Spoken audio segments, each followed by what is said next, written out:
જ્યોતિષ શાસ્ત્રમાં ચંદ્રગ્રહણ એક મહત્વપૂર્ણ ખગોળીય ઘટના માનવામાં આવે છે. આગામી રવિવાર એટલે કે 7મી સપ્ટેમ્બર અને 2025ના રોજ ભાદરવા સુદ પૂનમના દિવસે ખગ્રાસ ચંદ્રગ્રહણ થવા જઈ રહ્યું છે. આ ગ્રહણ ભારતમાં પણ સ્પષ્ટપણે જોઈ શકાશે.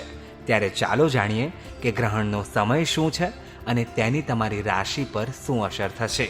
ખગોળીય ગણતરી મુજબ આ ગ્રહણ રાત્રે 9:57 શરૂ થશે અને તેનું મોક્ષ રાત્રે 1:26 થશે. ગ્રહણનું વેદ બપોરના 12:57 શરૂ થશે. આ ગ્રહણ કુંભ રાશિ અને શતતારા નક્ષત્રમાં થવાનું હોવાથી તેની અસર તમામ રાશિઓ પર જોવા મળશે. જ્યોતિષાચાર્ય ડૉક્ટર હેમિલ પી લાઠિયાના જણાવ્યા અનુસાર આ ગ્રહણની વિવિધ રાશિ પર અલગ અલગ અસર જોવા મળશે. મેષ રાશિ, વ્યવહાર અને વ્યવસાયમાં અનુકૂળતા રહેશે. કોઈ લાભની આશા ફળી શકે છે. વૃષભ રાશિ, સુખ અને શાંતિમાં વધારો થશે. પોતાના મનની ઈચ્છા પૂરી થાય તેવી તક પણ મળી શકે છે. મિથુન રાશિ, સ્વમાન જાળવવામાં ક્યાંય જિદ્દી ન થવાય તેનું ધ્યાન રાખવું.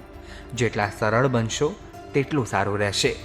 કર્ક રાશિ, કોઈ અચાનક સારા સમાચાર કે તક મળી શકે છે. મુસાફરી પણ થઈ શકે છે. ધીરજ રાખવી.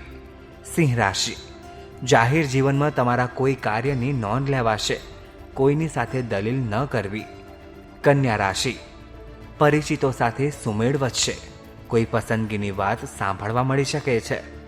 તુલા રાશિ, મતભેદથી બચવું. વધુ પડતા માનસિક વિચારોથી દૂર રહેવું જેથી શાંતિનો અનુભવ થાય. વૃશ્ચિક રાશિ, વાતચીત નિયંત્રણમાં રાખવાથી પરિસ્થિતિ હળવી રહેશે. મોજ શોખ પર નિયંત્રણ રાખવું. ધન રાશિ, અટકેલા નાણાં કે કામ અંગે પ્રયત્ન કરવાથી લાભ સંભવિત છે. મુલાકાતો વધી શકે છે. મકર રાશિ, ધીરજ અને અનુભવથી કામ કરવાથી લાભ થશે. વ્યવહારુ અભિગમ સારો રહેશે.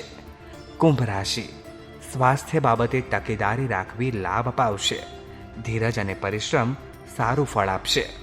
મીન રાશિ, વાતચીત અને વ્યવહારમાં જેટલું ધ્યાન આપશો તે મુજબ ફળ પ્રાપ્ત થશે. શાંતિ જાળવવી.